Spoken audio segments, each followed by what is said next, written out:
Hello दोस्तों, स्वागत है आप सभी का आपके अपने इस यूट्यूब चैनल पे। दोस्तों आज हम बात करेंगे कैंसर को लेकर जो इम्पोर्टेंट टॉपिक्स है उन्हीं के बारे में आज हम डिस्कस करने वाले हैं। तो दोस्तों जो भी सीएनसीआई की एग्ज़ाम की तैयारी कर रहे हैं वो सभी इस वीडियो को लास्ट तक ज़रूर देखें। अगर आपके अपने कोई फ्रेंड जो सीएनसीआई की तैयारी कर रहे हैं उन्हें भी ये वीडियो ज़रूर भेजें ताकि वो भी अपनी तैयारी घर बैठे कर सके। आज की क्लास बहुत ही इम्पॉर्टेंट क्लास होने वाली है सीएनसीआई की एग्ज़ाम देने वाले सभी कैंडिडेट्स के लिए। तो आपको क्या करना है, कंप्लीट वीडियो तो देखना ही है, साथ में अपने फ्रेंड्स को भी शेयर कर देना है। दोस्तों इससे पहले मैंने आपको एक प्रीवियस जो वीडियो मिला था उसके अंदर आपको एमएससी नर्सिंग का पेपर बताया गया है, तो आप वो भी ज़रूर देखें। एमएससी नर्सिंग में भी 3 से 4 क्वेश्चन कैंसर को लेकर पूछे गए थे और जो एम्स की एग्ज़ाम होती है उसमें भी पूछे जाते हैं, और जो अदर सेंट्रल लेवल की जो भी गवर्नमेंट एग्ज़ाम्स होती है उनमें भी कैंसर से रिलेटेड एमसीक्यूज पूछे जाते हैं। तो ऐसा ना सोचे कि यहाँ पे सीएनसीआई का वर्ड बोल दिया है तो सिर्फ सीएनसीआई में ही आएगा, क्योंकि मैंने सीएनसीआई इसलिए बोला है क्योंकि यहाँ पे 50 क्वेश्चंस ओनली अकेले कैंसर से ही पूछे जाएंगे। तो ये सीएनसीआई वालों के लिए तो इम्पॉर्टेंट है ही, बाकी जो अदर ऑल कम्पिटिटिव एग्जाम्स होती है उनके लिए भी इम्पॉर्टेंट है। तो चलिए स्टार्ट करते हैं बिना टाइम वेस्ट के। दोस्तों अगर आप हमारे चैनल पर पहली बार आए हैं तो आप चैनल को सब्सक्राइब जरूर कर लेना, साथ ही बेल आइकन बटन को भी प्रेस कर देना ताकि आपको आने वाली हर एक लेटेस्ट वीडियोज़ की अपडेट जल्द से जल्दी मिलती रहे। देखिए आज का हमारा जो पहला टॉपिक होगा वो होगा आज का हमारा topic detection of tumour marker. जो भी कैंसर होती है उनको कैसे डिटेक्ट किया जाता है, कौन से ट्यूमर मार्कर्स होते हैं जिनकी वजह से हम पहचान सकते हैं कि ये कैंसर इस प्रकार का कैंसर है। तो आपको आज की क्लास में 2-3 टॉपिक्स जो अलग अलग होंगे वो देख लेना अभी कौन कौन से होंगे। पहला टॉपिक तो यही है कि डिटेक्शन ऑफ ट्यूमर मार्कर। यहाँ से क्वेश्चन बार बार कम्पिटिटिव एग्जाम में पूछा जाता है, चाहे एम्स के एग्जाम हो, चाहे सीएनसीआई की हो, चाहे ईएसआईसी की हो, चाहे फिर कोई सी भी गवर्नमेंट एग्जाम हो, उनके अंदर कैंसर को लेकर यहाँ से क्वेश्चन पूछा जाता है। देखिए यहाँ पे पहला क्या है, पहला है अल्फा फिटोप्रोटीन। जो अल्फा फिटोप्रोटीन है वो कौन सी ट्यूमर को इंडिकेट करता है, कौन सी ट्यूमर को डिटेक्ट करता है, तो आपको करेक्ट आंसर करना होगा वहाँ पे कैंसर। सी ए का मतलब है यहाँ पे cancer, liver and gall bladder. एक तो लीवर के अंदर अगर कैंसर हो जाए या फिर गॉल ब्लैडर के अंदर कैंसर हो जाए तो आपको जो ट्यूमर मार्कर जो आपको केमिकल सब्सटेंस मिलेगा बढ़ा हुआ, वो मिलेगा आपको अल्फा फिटोप्रोटीन। अल्फा फिटोप्रोटीन का लेवल बढ़ा हुआ मिलता है इसके अंदर, किसके अंदर, लीवर कैंसर और गॉल ब्लैडर कैंसर के अंदर। नेक्स्ट देखिए प्रोस्टेट स्पेसिफिक एंटीजन, PSA। कल की एग्जाम में ये क्वेश्चन पूछा गया था प्रोस्टेट कैंसर को लेकर, लेकिन वहाँ पे आपको PSA वर्ड नहीं दिया गया था, वहाँ पे आपको वर्ड दिया गया था ग्लीसन स्कोर। याद रखिएगा, दो चीज़ें मैं आपको बता रहा हूँ, एक तो होता है ग्लीसन स्कोर, एक होता है PSA। दोनों से ही हम डिटेक्ट करते हैं किसको, प्रोस्टेट कैंसर को। तो याद रखना Gleason score MSc nursing entrance exam में पूछा जा चुका है और PSA सीएनसीआई के एग्जाम में पूछा जा सकता है। तो ये ग्लीसन स्कोर भी याद करना है और PSA भी याद करना है। अगर आपको बोले कि PSA किसको इंडिकेट करता है, किसको डिटेक्ट करता है, तो आपका आंसर क्या होगा, cancer prostate and BPH, benign prostatic hyperplasia and prostate की कैंसर को इंडिकेट करने वाला जो ट्यूमर मार्कर है वो कौन सा है, PSA, prostate specific antigen. Next देखिए मसल स्पेसिफिक एंटीजन, MSA। देखिए वहाँ पे PSA, यहाँ पे क्या, MSA, मसल स्पेसिफिक एंटीजन। तो ये जो मसल स्पेसिफिक एंटीजन है ये डिटेक्ट करता है मायोसार्कोमा। मायोसार्कोमा का मतलब है जो स्केलेटल मसल्स होती है उनके अंदर अगर कैंसर होता है तो उसको डिटेक्ट करने के लिए जो ट्यूमर मार्कर होता है वो कौन सा होता है, MSA। नेक्स्ट देखिए डेस्मिन। डेस्मिन जो होता है वो मायोसार्कोमा को ही इंडिकेट करता है, लेकिन ये स्मूथ मसल्स, अगर स्मूथ मसल्स के अंदर कैंसर हो जाए तो उसके अंदर जो ट्यूमर मार्कर डिटेक्ट करते हैं वो कौन सा होता है, डेस्मिन। नेक्स्ट देखिए कैल्सीटोनिन। कैल्सीटोनिन ये थायराइड के कैंसर को, या फिर आप बोल दीजिए कि CA थायराइड या फिर थायराइड कैंसर, बात यही की है, CA का मतलब कैंसर ही है। तो ये जो जो कैल्सीटोनिन है वो इंडिकेट करता है, वो डिटेक्ट करता है थायराइड कैंसर को। यानी अगर किसी पर्सन को थायराइड कैंसर होता है तो उसमें जो ट्यूमर मार्कर आप देखेंगे तो उसमें कैल्सीटोनिन आपको मिलेगा। नेक्स्ट देखिए थायराइड ट्रांसक्रिप्शन फैक्टर, ये भी क्या है, ट्यूमर मार्कर है। थायराइड ट्रांसक्रिप्शन फैक्टर जो लंग्स के कैंसर को डिटेक्ट करता है। अगर लंग्स का कैंसर हुआ है तो ये थायराइड ट्रांसक्रिप्शन फैक्टर आपको देखने को मिलेगा। नेक्स्ट देखिए ह्यूमन कोरियोनिक गोनेडोट्रोपिन, जिसे शॉर्ट फॉर्म में कहा जाता है HCG। क्या कहते हैं? HCG। देखिए HCG भी होता है, बिल्कुल जी हाँ, HCG भी ट्यूमर मार्कर होता है। किसका? Choriocarcinoma and germ cell tumour. Germ cell के अंदर अगर ट्यूमर होती है या फिर कोरियोकार्सिनोमा होता है तो उसको इंडिकेट कौन करता है? उसको इंडिकेट करता है HCG। जो HCG है वो भी ट्यूमर मार्कर होता है। नेक्स्ट देखिए हाई मोलिकुलर वेट साइटोकिरेटिन। देखिए यहाँ पे HMWC, हाई मोलिकुलर वेट साइटोकिरेटिन। ये जो ट्यूमर मार्कर है वो यूरिनरी ब्लैडर के कैंसर को डिटेक्ट करने में हेल्प करता है। Next CEA, कार्सिनो embryonic antigen. ये कोलोरेक्टल कैंसर को डिटेक्ट करता है। ये सारे के सारे कैंसर आपको याद रखने हैं, साथ में जो ट्यूमर मार्कर है ये भी अच्छे से आपको याद रखने हैं। नेक्स्ट देखिए CA125, यहाँ से क्वेश्चंस पूछे जाते हैं बार बार कम्पिटिटिव एग्जाम के अंदर कि भाई CA125, या फिर आपको पूछा जाएगा ब्रेस्ट कैंसर का ट्यूमर मार्कर या फिर डिटेक्शन करने के लिए कौन सा ट्यूमर मार्कर है, तो वहाँ पे आपको same as it is options दिए जाएंगे। वहाँ पे जो आपको करेक्ट आंसर करना होगा वो करना होगा CA125। 125 जो होगा वो ओवेरियन कैंसर को डिटेक्ट करने के लिए यूज लिया जाता है। CA27 29 27 एंड 29 अगर आपको पूछे तो वो आपको करना है ब्रेस्ट कैंसर, साथ में 15-3 भी इसको इंडिकेट करता है। CA15-3 एंड CA27-29 दोनों ही किसको इंडिकेट करते हैं? ब्रेस्ट कैंसर को। नेक्स्ट CA19-9, ये cancer of pancreas, bile duct and gastric. जो गैस्ट्रिक ग्लैंड है उनको सबके जो 3 आपको मैंने आप नाम बताए हैं, pancreas, bile duct and gastric cancer, ये कैंसर को डिटेक्ट करने के लिए कौन सा ट्यूमर मार्कर है? CA19-9। ये तो आप कंफर्म 100% याद कर ही लेना। बाकी जो ऊपर 2-3 और बताए हैं शुरू शुरू में वो भी आपको याद करने हैं। नेक्स्ट देखिए बीटा 2 माइक्रोग्लोबुलिन, देखिए B2M, ये भी इंडिकेट करता है किसको? Multiple myeloma and CLL। क्या है CLL? Chronic lymphocytic leukaemia. तो ये जो CLL और मल्टीपल माइलोमा है उसका जो ट्यूमर मार्कर है वो कौन सा है? बीटा 2 माइक्रोग्लोबुलिन, जिसे B2M शॉर्ट फॉर्म में कहा जाता है। नेक्स्ट देखिए ब्लैडर ट्यूमर एंटीजन BTA, जिस प्रकार से PSA बताया है, CSA बताया है, उसी प्रकार से देखिए BTA ब्लैडर ट्यूमर एंटीजन। जो ब्लैडर ट्यूमर एंटीजन है वो ब्लैडर कैंसर, किडनी और यूरेटर के कैंसर को इंडिकेट करता है। नेक्स्ट देखिए BRCA first, BRCA second gene mutation. दोस्तों ये क्वेश्चन भी बार बार कम्पिटिटिव एग्जाम में पूछा जाता है और पूछा जा चुका है ये प्रीवियस कम्पिटिटिव एग्जाम्स के अंदर, इसीलिए मैंने दोबारा ये जो ट्यूमर मार्कर है वो डाल के आपको बताया है। देखिए BRCA जो जीन म्यूटेशन है वो ओवेरियन कैंसर को डिटेक्ट करता है। BRCA2 जो जीन म्यूटेशन है वो ब्रेस्ट कैंसर को डिटेक्ट करता है। यानी कि जो BRCA जो फैक्टर है वो ओवेरियन और ब्रेस्ट कैंसर दोनों को डिटेक्ट करने के लिए यूज लिए जाते हैं। ये जो टोटल ट्यूमर मार्कर्स है वो आपको कंप्लीट याद कर लेने हैं। ये जो भी ट्यूमर मार्कर्स है ये आपको अच्छे से कंप्लीट याद कर लेने हैं। नेक्स्ट देखिए TNM classification, very very very very important second point जो है वो क्या है? TNM classification. ये टॉपिक भी इंपॉर्टेंट है, यहाँ से क्वेश्चन कैसे पूछे जाएंगे अभी मैं आपको बताता हूँ। पहले समझिए TNM क्लासिफिकेशन होता क्या है। TNM, यहाँ पे 3 वर्ड है TNM। पहले तो मतलब समझिए कि T क्या होता है, N क्या होता है, M क्या होता है, तभी तो आगे आपको समझ में आ पाएगा। T का मतलब होता है ट्यूमर साइज, N का मतलब होता है नोड्स इन्वॉल्वमेंट एंड M का मतलब होता है मेटास्टेसिस। 3 जो वर्ड है तीनों का मतलब क्या है? Tumour size, nodes involvement and metastasis. अब पहले समझिए कि TNM के अंदर जो T0, T1, T2, M1, M2 ये जो है वो क्या है, पहले ये समझिए, उसके बाद में मैं बताता हूँ आपको किस प्रकार से क्वेश्चन आपको पूछा जाएगा। देखिए यहाँ पे पहले देखिए T0 का मतलब है no evidence of cancer. T0 का मतलब क्या होता है? कोई भी कैंसर का एविडेंस नहीं है, बिल्कुल भी कैंसर पेशेंट में नहीं है। नेक्स्ट TIS, यहाँ पे देखिए IS का वर्ड है और ये पूछा भी जा सकता है आपको स्पेसिफिक।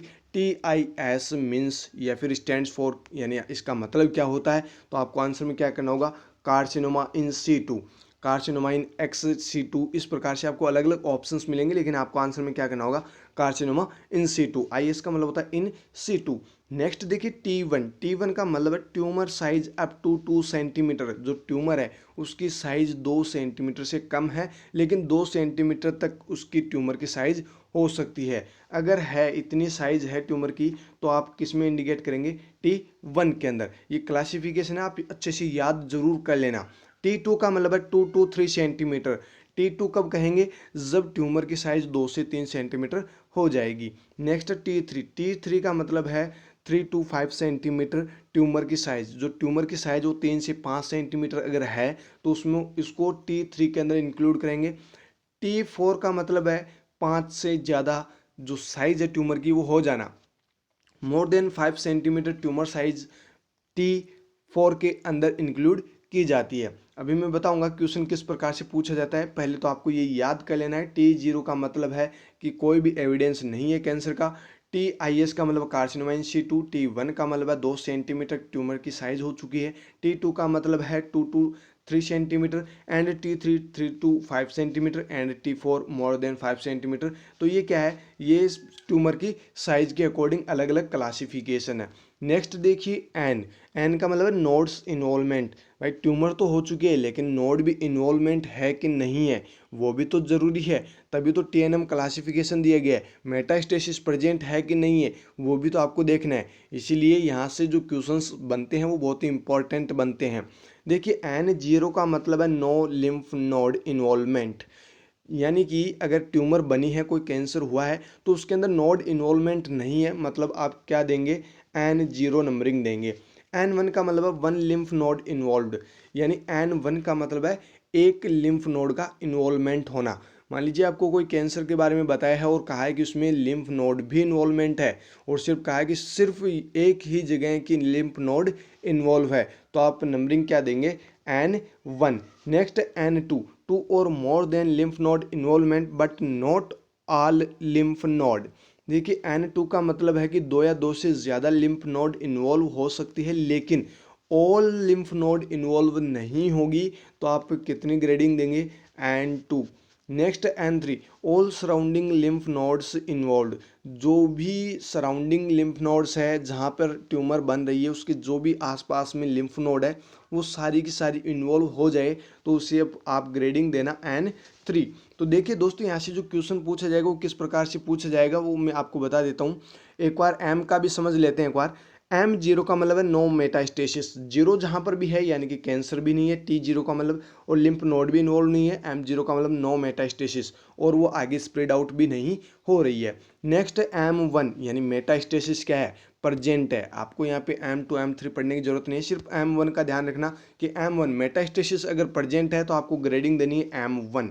और अगर M0 है मतलब मेटास्टेसिस प्रेजेंट नहीं है, वहाँ पे आपको मेटास्टेसिस एब्सेंट वर्ड क्वेश्चन में दिया जा सकता है। कंफ्यूज बिल्कुल नहीं होना है, मैंने आपको M1 के अंदर मेटास्टेसिस प्रेजेंट बताया, ना कि मेटास्टेसिस एब्सेंट। अगर मेटास्टेसिस एब्सेंट आपको वर्ड मिलता है तो आपको M0 ग्रेडिंग देनी है।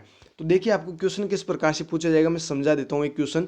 मान लीजिए आपको क्वेश्चन में पूछा जाता है कि एक पेशेंट आया है, पेशेंट का नाम भी आपको बताया जाएगा, उसके जो क्लिनिकल मैनिफेस्टेशंस है यानी कि उसके जो कंप्लेंट है वो भी आपको बताई जाएगी। साथ में कहा जाएगा कि इसको लंग्स कैंसर हो रखा है। कौन सा कैंसर हो रखा है, लंग्स कैंसर हो रखा है। अब देखिए क्वेश्चन किस प्रकार से पूछा जा रहा है, ये सारी आपको डिटेल दे दिएगी। ये पेशेंट है, इसका नाम ये है, इसको लंग्स कैंसर हो रखा है, इसके कंप्लेंट्स ये है कि ये कंडीशंस इसके अंदर डेवलप हो रही है। लेकिन अब जो क्वेश्चन घूम रहा है वो इस प्रकार से घूमता है, और आप भी इसके साथ में घूम जाते हैं और गलत आंसर करके आ जाते हैं। दोस्तों अगर आपने TNM क्लासिफिकेशन यहाँ से अच्छे से पढ़ रहे हो तो आपका आंसर बिल्कुल भी गलत नहीं होगा।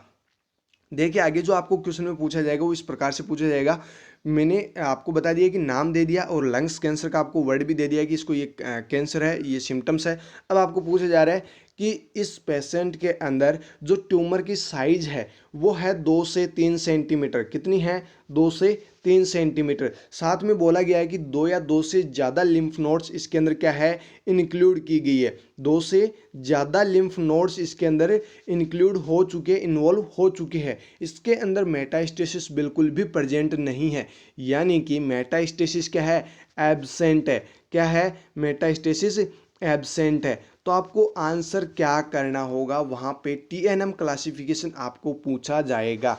तो आपको करेक्ट आंसर क्या करना है, करेक्ट आंसर आपको करना है T2N2M0। क्या करेंगे? T2N2M0। ये एम्स में भी पूछा जा चुका है इस प्रकार का क्वेश्चन, और आपको भी पूछा जाएगा। तो 50 क्वेश्चन होंगे, तो 50 क्वेश्चन तो हर एक टॉपिक से बनेंगे, तो आपको ये याद अच्छे से कर लेना है। इस प्रकार के आपको क्वेश्चंस पूछेंगे। एक एग्जांपल और दे देता हूँ। एक एग्जांपल में आपको एक पेशेंट का नाम बताया और कहा है कि इसको सर्विक्स का कैंसर हो चुका है और इस प्रकार के कंप्लेंट्स ये कर रहा है, आपके पास आया है। और अब आप जब उसे डिटेक्ट कर रहे हैं, यानी TNM क्लासिफिकेशन के अकॉर्डिंग आप चेक कर रहे हैं कैंसर को, तो आप TNM नंबर कितने दोगे जब उस पेशेंट के अंदर क्या हो रखा है, उस पेशेंट के अंदर कार्सिनोमा इन सीटू है। क्या है? Carcinoma in situ. Lymph nodes बिल्कुल भी इन्वॉल्व नहीं है, मेटास्टेसिस भी क्या है, प्रेजेंट है। तो आपका आंसर क्या होगा फिर वहाँ पे? TISN0 and M1। ध्यान रखना, in situ, carcinoma in situ अगर आपको दिया जाए तो TIS आएगा। कोई भी T1 मत कर देना, नहीं तो आपका आंसर गलत हो जाएगा। तो इस प्रकार के आपको क्वेश्चंस पूछे जा सकते हैं। तो आपको याद रखना है, TNM क्लासिफिकेशन आपको अच्छे से याद कर लेना है, कोई सी भी वैल्यू आपको पूछी जा सकती है। नेक्स्ट देखिए, pap smear is used for cervix cancer but not confirmatory diagnosis. Pap smear को लेकर भी बहुत बार क्वेश्चंस पूछे गए हैं कि ये जो पैप स्मीयर यूज लिया जाता है वो कौन से कैंसर को डिटेक्ट करने के लिए यूज लिया जाता है। तो आपका आंसर क्या होगा? Cervix cancer. अगर सर्विक्स की कैंसर किसी पर्सन को हो रखी है तो उसमें पैप स्मीयर टेस्ट किया जाता है उसको डायग्नोस करने के लिए, लेकिन ये कन्फर्मेटरी डायग्नोसिस नहीं है। एक चीज़ मैं आपको फिर क्लियर कर देता हूँ, बायोप्सी नाम आपने सुना होगा, सर्वाइकल बायोप्सी। यहाँ पे देखिए, पहले तो cervical biopsy is a confirmatory diagnosis of cancer cervix. जो देखिए कैंसर होता है सर्विक्स का, अगर उसमें कन्फर्मेटरी डायग्नोसिस आपको करना है तो क्या करना होगा, सर्वाइकल बायोप्सी आपको लेनी पड़ेगी। और एक चीज़ मैं आपको फिर से क्लियर कर देता हूँ, अगर किसी को भी कैंसर होता है, चाहे कहीं का भी कैंसर हो, अगर कन्फर्मेटरी डायग्नोसिस आपको पूछा जाए तो आपको आंसर में बायोप्सी ही करना है। कैंसर में अगर डायग्नोसिस करना है तो आपको करेक्ट आंसर, जो कन्फर्मेटरी डायग्नोसिस अगर आपको पूछा जाए तो करेक्ट आंसर हमेशा आपको बायोप्सी ही करना है। बाकी सारे के सारे क्या है, फर्जी है। बायोप्सी बिल्कुल क्या है, सही है ना। फर्जी का मतलब ये नहीं है कि वो नहीं बताते हैं, वो भी बताते हैं, लेकिन बायोप्सी कन्फर्मेटरी डायग्नोसिस है। अभी पैप स्मीयर करेंगे तो ये क्या रिजल्ट नहीं बताएगा कि कैंसर हो रखा है सर्विक्स के अंदर, ये भी बताएगा, बिल्कुल बताएगा, 100% बताएगा। लेकिन सबसे इफेक्टिव और कन्फर्मेटरी डायग्नोसिस है तो वो कौन सा है, बायोप्सी है। नेक्स्ट देखिए, FNAC। FNAC का पूरा नाम आपको पूछा जा सकता है कि FNAC का मतलब क्या होता है, तो आपको आंसर में करना है फाइन नीडल एस्पायरेशन साइटोलॉजी। इसके अंदर क्या करते हैं, कुछ पार्ट जो कैंसर ट्यूमर्स बनती है, जो कैंसर की जो ट्यूमर बनी हुई है उनमें से छोटा सा पार्ट बोल सकते हैं आप, छोटा सा पार्ट लेते हैं इस निडल के थ्रू। ये बिल्कुल छोटी सी निडल आती है, फाइन निडल एस्पायरेशन साइटोलॉजी, जो जिससे क्या करते हैं, उस ट्यूमर से छोटा सा पार्ट बाहर निकालते हैं और उसकी स्टडी की जाती है। तो यहाँ पे FNAC का मतलब होता है fine needle aspiration cytology. Next देखिए यहाँ पे, कार्सिनोमा ब्रेस्ट का अगर कार्सिनोमा होता है, यानी कि ब्रेस्ट कैंसर अगर होता है किसी पर्सन को, तो उसके अंदर जो मोस्ट कॉमन आपको देखने को मिलती है कौन कौन सी कंडीशंस है वो भी याद कर लीजिए। Most common cancer of female in India, यानी कि अगर आपको पूछा जाए कि इंडिया के अंदर मोस्ट कॉमन फीमेल्स के अंदर कौन सा कैंसर डेवलप होता है, तो आपका आंसर क्या होगा वहाँ पे, ब्रेस्ट कैंसर। अगर वर्ल्ड की बात करें तो भी आपको क्या करना है आंसर में, ब्रेस्ट कैंसर। इंडिया के अंदर भी मोस्ट कॉमन है फीमेल्स के अंदर, और वर्ल्ड के अंदर भी फीमेल्स के अंदर मोस्ट कॉमन कौन सा है, breast cancer. Highest rate of death by cancer in female in India and also world. जो हाईएस्ट रेट होती है डेथ की, यानी जो फीमेल्स होती है जिनके अंदर कैंसर होने के बाद में सबसे ज़्यादा जो डेथ होती है वो कौन सी डेथ होती है, ब्रेस्ट कैंसर की वजह से, चाहे विश्व के अंदर हो चाहे फिर वो भारत के अंदर हो, है ना। नेक्स्ट देखिए lungs cancer, most common cancer in male in world, विश्व के अंदर, इंडिया के अंदर अगर पूछे मोस्ट कॉमन कैंसर तो आपको आंसर करना है ब्रेस्ट कैंसर। लेकिन अगर पूछे आपको विश्व के अंदर और वो भी मेल कैंडिडेट के अंदर कि कौन सा कैंसर मोस्ट कॉमन होता है, तो आपको आंसर करना है lungs cancer. Next highest rate of death by cancer in male in India and also world, अगर आदमियों के बारे में पूछा जाए कि आदमियों में कौन सा कैंसर होता है, मेल कैंडिडेट में कौन सा कैंसर होता है जो हाईएस्ट रेट ऑफ डेथ, यानी डेथ सबसे ज़्यादा वो करता है, तो आपको आंसर में क्या करना है, लंग्स कैंसर। चाहे इंडिया की बात करें चाहे ऑल ओवर वर्ल्ड की बात करें, लेकिन ब्रेस्ट कैंसर को तो आप रट ही लेना, यहाँ पे जो आपको बताया गया ये तो आप रट ही लेना, यहाँ से तो बार बार कॉम्पिटिटिव एग्जाम में क्वेश्चन पूछा जाता है। लंग्स कैंसर को लेकर भी टॉपिक्स बनाए जा रहे हैं, ब्रेस्ट कैंसर के और जो सर्वाइकल कैंसर उनके भी अलग अलग छोटे छोटे बिल्कुल गोल्डन की पॉइंट्स आपको मिलेंगे, आप टेंशन ना ले, बिल्कुल आप पढ़ते रहे। नेक्स्ट है रेडिएशन थेरेपी, यहाँ से भी बार बार कम्पिटिटिव एग्जाम में क्वेश्चंस पूछे जाते हैं। रेडिएशन थेरेपी का मतलब होता है it is the administration of highest ionising, यहाँ पे थोड़ा सा करेक्शन कर लेना, आयनाइजिंग है, ionising radiation to interrupt tumour cell growth, जो ट्यूमर सेल ग्रोथ हो रही है उसके अंदर हाईएस्ट आयनाइजिंग रेडिएशन जो है वो डायरेक्टली एडमिनिस्टर की जाती है और उसकी जो ग्रोथ हो रही है उसको इंटरप्ट किया जाता है, यानी उसकी ग्रोथ को रोक दिया जाता है, तो ये क्या कहलाती है, रेडिएशन थेरेपी कहलाती है। देखिए बात करें रेडिएशन थेरेपी की, तो radiation therapy use primary adjuvant and palliative, देखिए यहाँ पे आपको पूछा जा सकता है कि कौन सी थेरेपी है जो प्राइमरी है, एडजुवेंट है एंड पैलिएटिव है, तो आपका आंसर क्या होगा, रेडिएशन थेरेपी। नेक्स्ट देखिए टाइप्स, रेडिएशन थेरेपी के टाइप्स दो प्रकार के होते हैं, एक होता है ईबीआरटी टेलीथेरेपी, एक होता है IBRT brachytherapy. Very very important question, brachytherapy and teletherapy, IBRT आपको याद रहे नहीं रहे, लेकिन टेलीथेरेपी और ब्रैकीथेरेपी आपको अच्छे से याद कर लेना है। लेकिन वैसे तो ये भी याद करना होगा, ईबीआरटी का ही दूसरा नाम है टेलीथेरेपी, आईबीआरटी का दूसरा नाम है ब्रैकीथेरेपी। देखिए यहाँ पे ईबीआरटी का मतलब होता है external beam radiation therapy, external beam radiation therapy, जिसे टेलीथेरेपी के नाम से भी जाना जाता है, याद कर लेना। External beam radiation therapy, external beam radiation therapy को टेलीथेरेपी कहते हैं, इंटरनल बीम रेडिएशन थेरेपी को ब्रैकीथेरेपी कहते हैं। यहाँ से भी एमपीसीएच जैसे एग्जाम में क्वेश्चन पूछे गए हैं।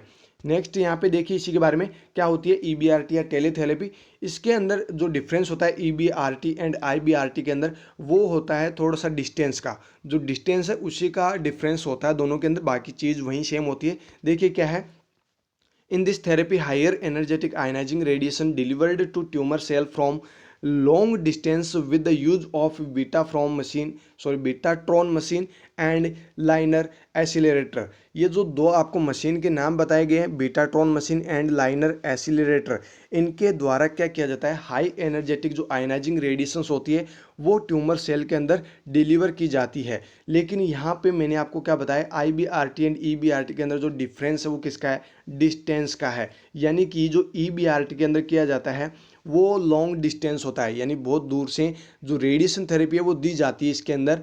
लेकिन जो आईबीआरटी है इसके अंदर क्या करते हैं, ट्यूमर के जस्ट पास से आयनाइजिंग जो है, हायर जो एनर्जेटिक आयनाइजिंग रेडिएशन होती है वो डिलीवर की जाती है, यही सिर्फ इनके अंदर क्या है, डिफरेंस है।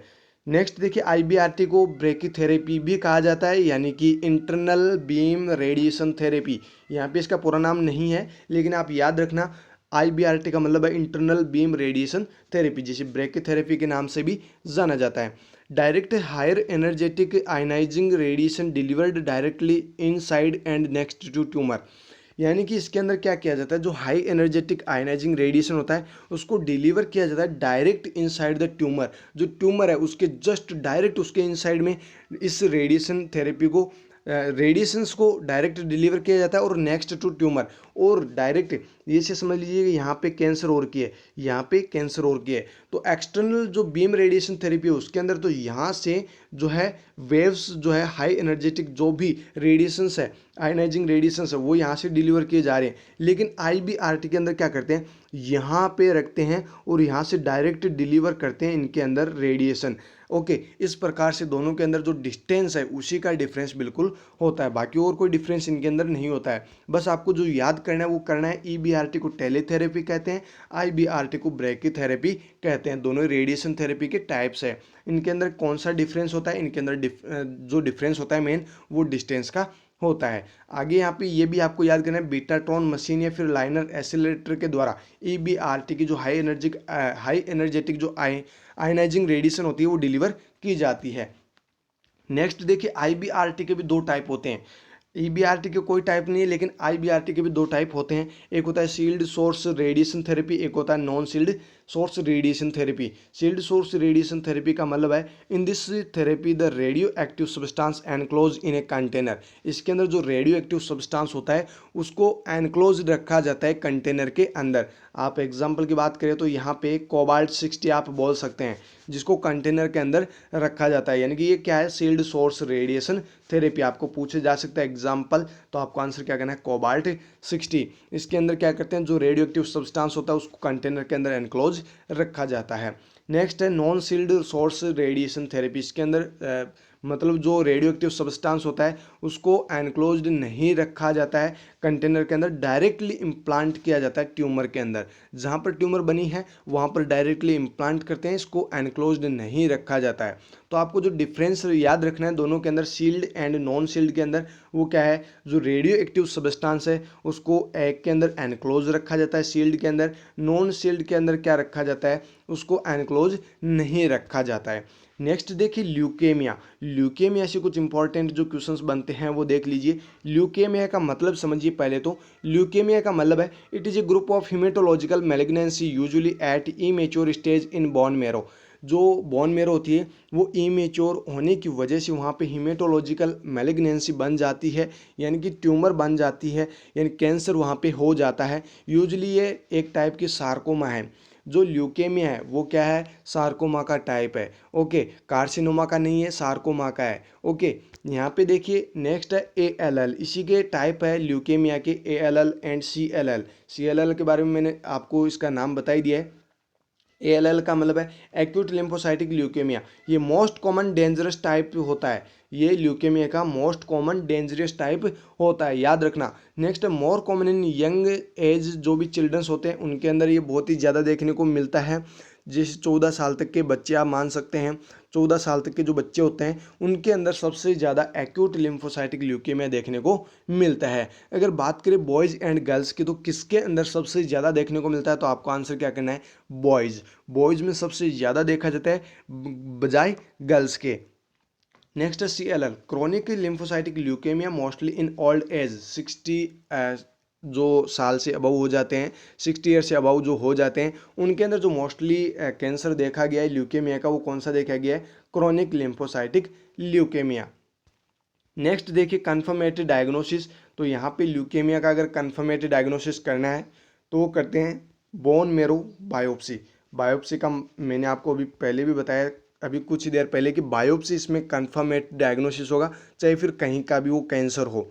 ओके, अगर यहाँ पे ल्यूकेमिया किसी पर्सन को हो जाता है तो बोन मेरो बायोप्सी करते हैं और यहीं इसका कन्फर्मेटिव डायग्नोसिस होता है। Next, leukaemia are more common with Down syndrome. Very very important question बनता है यहाँ से भी, कि ल्यूकेमिया मोर कॉमन कौन सी डिजीज कंडीशन के अंदर, कौन सी डिजीज अगर किसी बच्चे को हो जाए तो उसमें देखने को मिलता है? तो आपका आंसर क्या होगा? Down syndrome. क्या होगा आपका आंसर? Down syndrome. दोस्तों ये थे हमारे कुछ इंपॉर्टेंट पॉइंट्स, 2-3 टॉपिक्स मैंने आपको करा दिए हैं। देखिए कौन कौन से करवाएं। एक तो डिटेक्शन ऑफ ट्यूमर मार्कर, तो दूसरा है यहाँ पे TNM क्लासिफिकेशन। कौन सा है? TNM classification. Very very important है, याद कर ही लेना जो भी टॉपिक्स यहाँ पे अभी आज की इस वीडियो के अंदर बताए गए हैं। तीसरा है रेडिएशन थेरेपी। बाकी जो अदर से आपको गोल्डन की पॉइंट्स मिले हैं वो आपको याद करने ही हैं, लेकिन यहाँ पे जो टॉपिक्स आपको बताए हैं वो भी आपको याद करने हैं। चौथा जो टॉपिक है वो कौन सा है? ल्यूकेमिया। तो यहाँ पे 4 टॉपिक्स मैंने आपको एक साथ में करवा दिए हैं।